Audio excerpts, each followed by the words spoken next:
আসসালামু আলাইকুম। আজকে আলোচনার মূল বিষয় হচ্ছে যে টিআইটিপি ভিসায় যে সমস্যাগুলোর কথা জিজ্ঞেস করে অনেকেই কয় ভাই এই ভিসায় নাকি এই সমস্যা সেই সমস্যা, আসলে কি যাওয়া ঠিক হবে নাকি ঠিক হবে না, এগুলো জিজ্ঞেস করেন অনেকেই।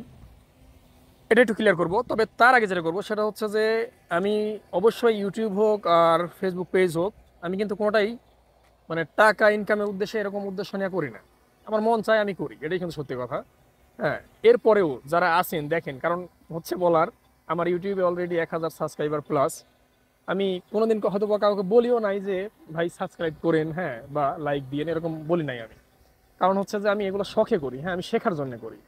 তো যাই হোক, মূল কথা হচ্ছে যে সবাইকে ধন্যবাদ, দোয়া এবং শুভকামনা রইল সবার জন্য।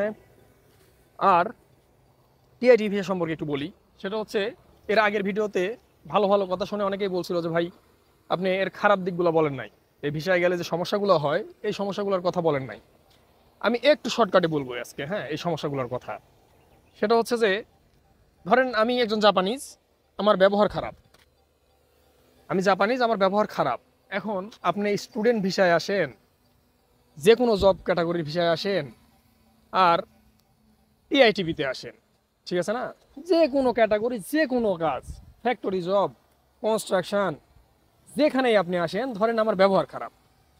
তো আমি জাপানি, আমার যদি ব্যবহার খারাপ হয়, আপনি আমার কাছে যে ভিসাতে আসবেন আমি কিন্তু আপনার সাথে খারাপ ব্যবহারই করব। ঠিক আছে না? আমার মনে হয় বিষয়টা এখানেই ক্লিয়ার হওয়ার কথা। আমি তারপর একটা উদাহরণ দিই।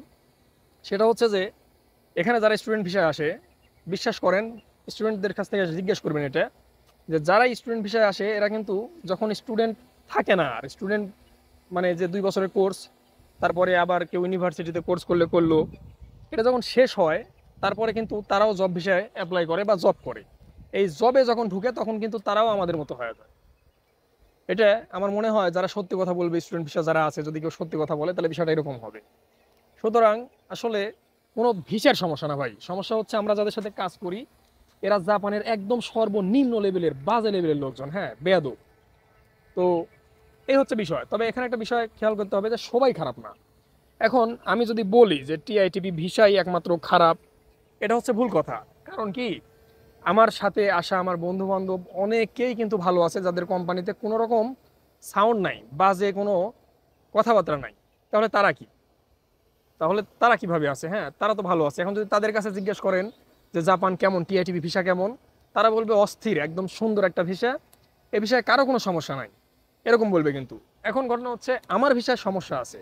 আমার কোম্পানিতে এরকম দুইজন আছে একটু বেয়াদব, খারাপ, যারা উড়ুসাই চিল্লাপাল্লা করে। হ্যাঁ, দেখা যাচ্ছে যে এমন একটা বিষয় যেখানে দোষ নাই মনে হয় যে দোষ বের করার চেষ্টা করে, হ্যাঁ, এরকম আমার কাছে লাগে। তো এখন কি আমি বলবো যে সবাই খারাপ? সবাই কিন্তু খারাপ না, আমার কোম্পানির সবাই ভালো, দুজন খারাপ। তো এরকম আছে বেশিরভাগ কোম্পানিতে, কিন্তু এই বিষয়টা হয়, হ্যাঁ, যে কোম্পানিতে ম্যাক্সিমামই ভালো, দু একজন খারাপ, যার কারণে মনটা খারাপ থাকে, খারাপ লাগে। আর কষ্টের বিষয়, জাপানিরা অনেক কষ্ট করায়, ঠিক আছে না? আপনি একবার চিন্তা করেন, আগে এটা ভাববেন যে জাপানিরা কি করে। আজকে শনিবার ছুটির দিন, আজকে যদি বাইরে বের হই দেখবো সবাই কেউ না কেউ জাপানিরা কাজ করতেছে, কিন্তু তাদের কিন্তু আজকে ছুটির দিন, ঠিক আছে না? তো ছুটির দিনেও যদি তারা কাজ করে, বুঝেন তারা কি পরিমাণ পরিশ্রমী। তারা যখন পরিশ্রমী তখন আপনাকে পরিশ্রম করাবে, এটাই স্বাভাবিক, ঠিক আছে না? বিদেশ আসবেন, বিদেশ বাড়ি কষ্টের ভাই, এখানে আসবেন পরিশ্রম করতেই আসবেন, ঠিক আছে না? এটা নিয়ে টেনশন নাই যে পরিশ্রম কেমন করাচ্ছে, হ্যাঁ, আপনি যতখানি পারবেন ততখানি করাবেন। আমার মনে হয় না যে আপনি যেটা পারবেন না তার বেশি করাবে। দুই একজন ফোকাস জোর করতে পারে, স্বাভাবিক, ওই যে খারাপ তো আছে এর মধ্যে।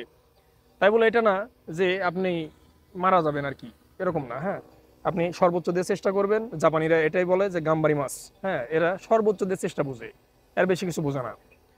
যাই হোক, মূল কথা হচ্ছে এটাই ভাই, ভিসার কোনো সমস্যা না। হ্যাঁ, আমার যেটা একমত, আমি যে ব্যাপারে আর কি বলি, ভিসার সমস্যা না। সমস্যা হচ্ছে যে আমি কার সাথে কাজ করতেছি, তার সমস্যা। আপনি যে ভিসাতেই তার কাছে যান, সে আপনার সাথে খারাপ ব্যবহার করবে।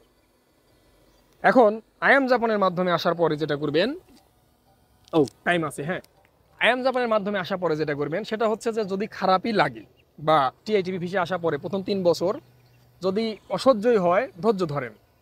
আমি একটু আগেও বলছি যে আমার কোম্পানিতে দুজন আছে যাদের আমার পছন্দ হয় না, খারাপ লাগে, কিন্তু আমি কি করি, আমি এখন ধৈর্য ধরি। হ্যাঁ, যে আমি 3 বছর এখানে ইনভেস্ট করতেছি, 3 বছর ইনভেস্ট করার পরে বেতন বাড়বে, ঠিক আছে না? আমি ইচ্ছা করলে 3 বছর পরে যে কোনো কোম্পানিতে যাইতে পারি। হ্যাঁ, তো এই হচ্ছে বিষয়। প্রথমে যারা আসবেন তারা একটু ইনভেস্ট করেন, সময়টা দেন, মনে করেন যে আমি জাপান গেছি 3 বছর ইনভেস্ট করতেছি, এখানে তেমন কোনো বেতন নাই, মিডল ইস্টের মতো বেতন প্রথম 3 বছর।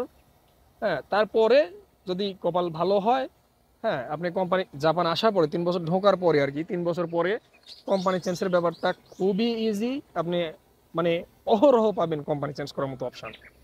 সুতরাং এটা নিয়ে টেনশন নাই।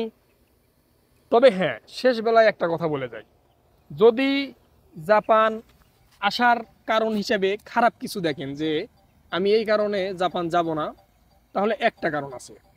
সেটা হচ্ছে এখানে আসার পরে আপনি শুক্রবার পাবেন না, আপনি শুক্রবারের নামাজ পড়ার সময় পাবেন না, অথবা শুক্রবার ছাড়া যে বাকি যে নামাজগুলো আছে এগুলার ক্ষেত্রে কিছু মানে আপনার কাজের ফাঁকে ফাঁকে আপনি পড়তে পারেন।